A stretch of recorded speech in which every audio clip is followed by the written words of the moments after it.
હવે બધું આ બધી આ ખોટા લોકોની વાતમાં નહીં આવે ને. ચૈતર એન્ડ કંપની લોકોને ગેરમાર્ગે દોરે છે, પોઝિટિવ વાતો જ નથી કરતા. અબો આદિવાસીનો ઓળખ આપે છે. એ કહ્યું, એને કહ્યું છે આદિવાસી એટલે કોણ? અબો આ આદિવાસી છે. અને પાછા એક બેલા રાઠવા એક બેન છે, એ પાસે એ બી બેનોની સભા. અબો આ સંસ્કારો આપવાના છે. અબો એટલે કોણ? હું નાની મોટી બધી સભામાં કહેવાનું બંધ કરી દઈશ, એને કાઢો બોલતો બંધ કરી દઈશ.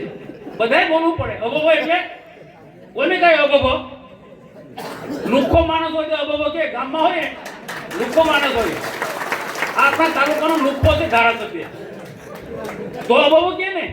તો સીધી વાત છે ભાઈ, સીધી વાત છે. ગામમાં ડામીસ હોય, લુખ્ખો હોય, પીધેલ હોય, એક લાકડી લઈને ધારા લઈને અબો કરતો ફરે, તો એ લુખ્ખો છે. અને પેલી બેન માજી સંસદ સભ્યની દીકરી આવી હોય, એ પછી અબો બેનોની સંગત. તમે કઈ દિશા પર લઈ જવા માંગો છો બેનોને?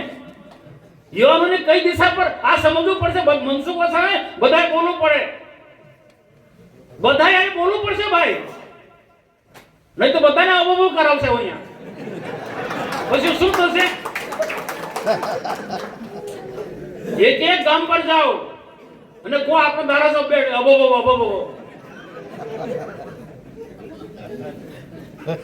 તો આ તો પોઝિટિવ નેતા કોને કહેવાય? સમાજને, યુવાનોને, બહેનોને યોગ્ય દિશા આપવાનું કામ કરે એ નેતા કહેવાય, એ આગેવાન કહેવાય.